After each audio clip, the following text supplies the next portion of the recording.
जय श्री कृष्णा। कुंभ राशि और कुंभ लग्न, भाई मैं आपको बार बार हर वीडियो में एक ही बात कहता हूँ कि बहुत अच्छा वक्त चल रहा है। राहु केतु ने अप्रैल के महीने तक तो बहुत ही बांध के रखा हुआ है आपकी जन्म पत्री को। बांधने से मतलब स्ट्रांग बनाया हुआ है, मतलब जन्म पत्री बड़ी एक्टिव है, स्ट्रांग है। मतलब राहु केतु अगर केंद्र में आ जाए और अच्छी पोजीशन और नक्षत्र हो तो जन्म पत्री इंडोमिटेबल हो जाती है, उसे कोई नुकसान नहीं पहुंचा सकता। इतना अच्छा वक्त होता है। तो अब आगे और क्या क्या खूबियां इस वीक में आप देखिए। हमारा चैनल सब्सक्राइब करिए, लाइक करिए और देखिए कि ये 9 से 15 मार्च का वीक आपको और कितना फायदा दे रहा है। तो सबसे पहली बात तो ये करें कि केंद्र में जो आपका है राशि और लग्न के ऊपर राहु, सूर्य, मंगल और बुध हैं। लोगों की शिकायत आती है कि आप लग्न से बताते हैं, राशि से बताते हैं। मैं कहता हूं कि आप अपनी राशि लग्न दोनों देख लें और दोनों के हिसाब से 2 वीडियो देखें। कुछ इसमें मिलेगा, कुछ इसमें मिलेगा। तो राहु सूर्य यहाँ पर राहु वर्गोत्तम में है, केतु वर्गोत्तम में है। अब देखिए इस कॉम्बिनेशन में एक बड़ी खास बात है। खास बात क्या है कि मंगल और केतु का कॉम्बिनेशन बड़ा एक्यूट कॉम्बिनेशन है। अब ये कॉम्बिनेशन जो है सप्तम भाव पर है, लग्न पर है। तो भाई एक तो सबसे पहली बात यह है कि मंगल सूर्य की वजह से आपको एग्रेसिव नहीं होना है। अगर आप एग्रेसिव होंगे तो इंजरी हो सकती है, एक्सीडेंट हो सकता है, गाड़ी चलाने में, बिहेवियर में थोड़ा ध्यान रखना। स्पेशली स्पाउस के साथ रिलेशनशिप, आपके मैरिटल और बिजनेस रिलेशनशिप, आपके प्रोफेशन में, ऑफिस में, व्यापार में आपको एहतियात बरतनी है। एसोसिएशन ब्रेकअप हो सकता है, ध्यान रखने की बात है। एक्यूट स्ट्रेसफुल हो सकता है, आप पेशेंस नहीं रखेंगे तो गड़बड़ हो जाएगी। दूसरी बात, इंजरी हो सकती है। अगर आप पेशेंस नहीं रखेंगे, ध्यान से नहीं रहेंगे, उसकी पूरी संभावना बनती है। पैरों के अंदर, लोअर एब्डोमेन में, स्पाइन में ये थोड़े मोटे झटके आना, दर्द हो जाना, खिंचाव आ जाना मसल्स में, ये मंगल और केतु परेशान करेंगे। तो इसलिए ये थोड़ी वॉलेंट पोजीशन है जिसका आपको ध्यान रखने की जरूरत है। सिबलिंग्स के साथ रिलेशन आप अच्छे रखें, ये चीजें इसमें दिखाई दे रही हैं। और खास तौर पे खान पान में एहतियात बरतें, नहीं तो ये मंगल बुध का कॉम्बिनेशन, गुरु की दृष्टि, ये आपको एक्यूट एसिडिटी क्रिएट करके वॉमिटिंग, दर्द, सिर में होना, ये सब चीजें कर सकते हैं। इसके अलावा जो अब तक राहु सूर्य की जो एक कंप्रेस पोजीशन चल रही थी, दोनों पास थे, स्ट्रेस था, वो दूर हो गया है। वो जो वर्कलोड या स्ट्रेस था या जिसकी वजह से वो अब बेटर हो साइड में जाके आपको रिकॉग्निशन दे रहा है। सूर्य जो है अभी भी राहु के नक्षत्र में नवांश बदल गया है, लेकिन सूर्य अभी इफेक्टेड है। तो आपको स्पाउस, खासतौर पे अपने मैरिटल और बिजनेस रिलेशनशिप, अपना प्रोफेशन, इनको ध्यान रखना है। इस पर एक्यूटनेस है। थोड़ी सी भी कुछ बात होगी तो बात बिगड़ने की संभावना है, ध्यान रखना।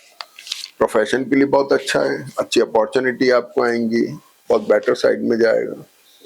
भाग्य में उन्नति हो रही है, बहुत अच्छा साइन है। अब आप ऐसा है कि आगे सुनिए, शनि और गुरु, मतलब जन्मपति में जो इस समय कॉम्बिनेशन चल रहे हैं, शनि और गुरु दोनों धनु राशि पे दृष्ट, हाउस ऑफ गेन्स एक्सप्लोर हो रहा है। तो जब फायदा हो रहा है, किसी भी चीज का गेन हो सकता है, पॉसिबिलिटीज बन रही है। आगे सुनिए। तो वीक की शुरुआत हमारी होती है 9 तारीख से। सबसे पहले 9 तारीख को चंद्रमा आपके भाग्य भाव में है, और ये चंद्रमा जो भाग्य में है सुबह 9:30 बजे तक। और जो अब तक थोड़ा सा शुक्र के नीच नवांश में जाने से थोड़ा लो था चंद्रमा, बेटर था लेकिन लो था। आपको अंदर से थोड़ा हल्का ऐसा लो फीलिंग रही हो, लेकिन अब ये चंद्रमा शिफ्ट होकर के इसमें वृश्चिक राशि में आ गए। तो 9 तारीख को चंद्रमा सुबह 9:30 बजे वृश्चिक में आ गए। देखिए ध्यान से, मंगल उच्च नवांश में है, मकर नवांश में, चंद्रमा बहुत स्ट्रांग पोजीशन में आ गए।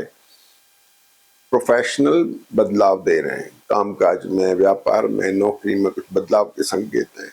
लेकिन ध्यान रखें, चंद्रमा मन का कारक होता है। तो मन का कारक चंद्रमा जब स्ट्रांग पोजीशन पे आ गया तो आप निर्णय लेने में सक्षम है।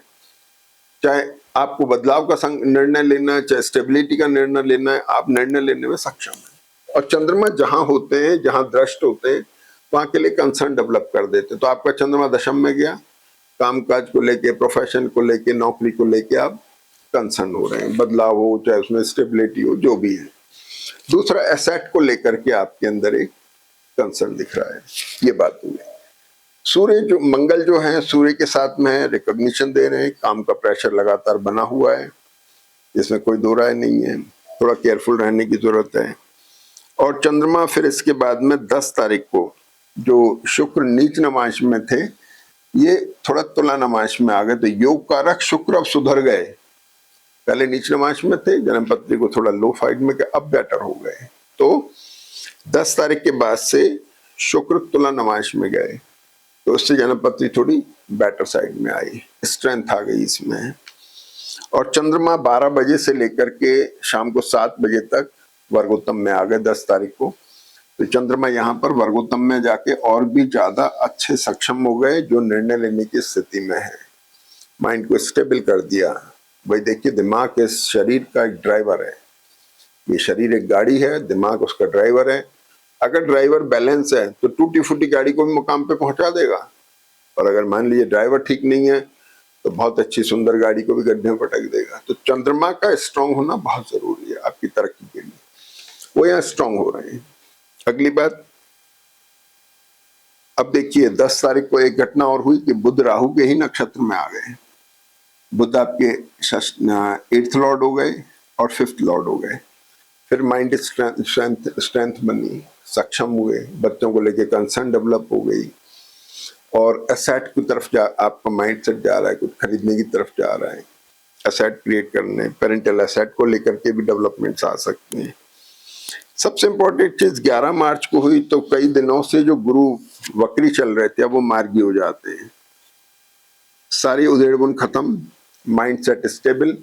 शनि और गुरु की एकादश भाव पे दृष्टि आपको फायदा दे रही है, जो लग्नेश से दशम हुआ, यानी प्रोफेशनल बेनिफिट। जो अभी तक बहुत हैक्टिक शेड्यूल चल रहा था, बहुत मारामारी, मेहनत चल रही थी, भागदौड़ चल रही थी, ट्रैवल हो रही थी, उस पर थोड़ा विराम लगेगा। आप थोड़े से स्टेबल, मेंटल स्टेबल मोड में आ रहे हैं 11 मार्च के बाद, गुरु के मार्गी होने के बाद में। गुरु धन के भी कारक हैं, पैसा भी दे रहे हैं आपको। राहु की दृष्टि है, डिससेटिस्फैक्शन बनाए हुए हैं फाइनेंस को लेकर के। तो इसके बाद में फिर 11 मार्च को चंद्रमा धनु राशि में, तो धनु राशि में चंद्रमा एक्सप्लोरिंग मोड में आ गए। चंद्रमा जब यहाँ आ जाते हैं तो गुरु शनि से दृष्ट होकर चंद्रमा बहुत फर्टाइल हो गए, एक्सप्लोर कर गए।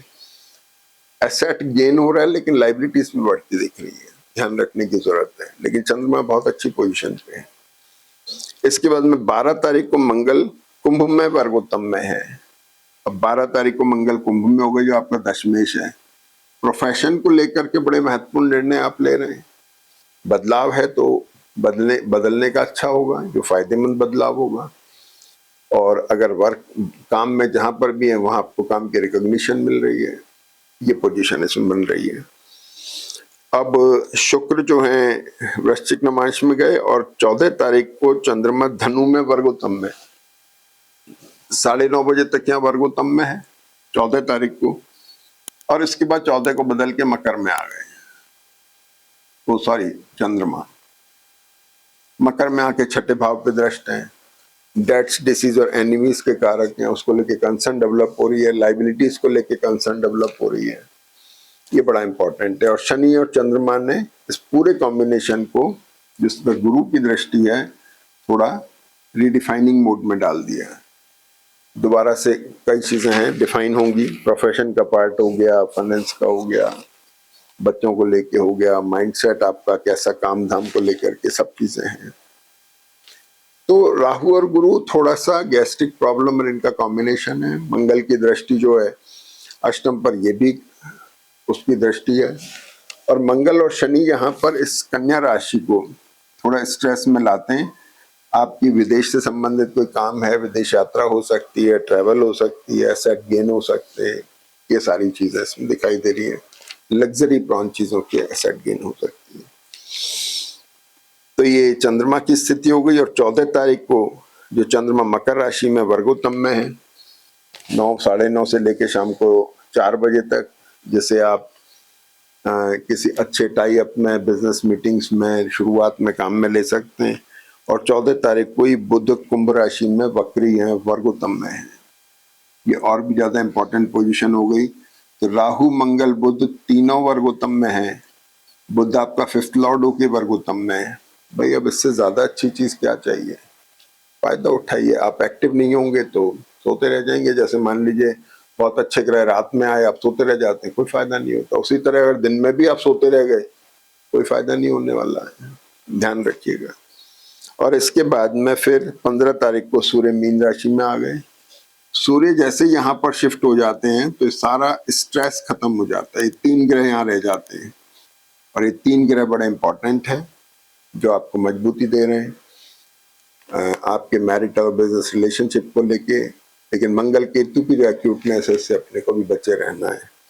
एग्रेशन धीरे धीरे थोड़ा खत्म हो रहा है, जो स्ट्रेस था वो भी थोड़ा रिलीव हो रहा है और ये कॉम्बिनेशन बड़ा एक्सप्लोरिंग हो जाता है। और मैरिटल और बिजनेस रिलेशनशिप को लेकर के, फाइनेंस को लेके, इन्वेस्टमेंट को लेके, एसेट को लेके इम्पॉर्टेंट कॉम्बिनेशन है। और वीकेंड में सबसे इम्पॉर्टेंट चीज ये है कि योग कारक शुक्र धनु नमाइश में जाएगा, तो डायबिटीज के पेशेंट, थायराइड के पेशेंट्स को ध्यान रखना है। बेसिकली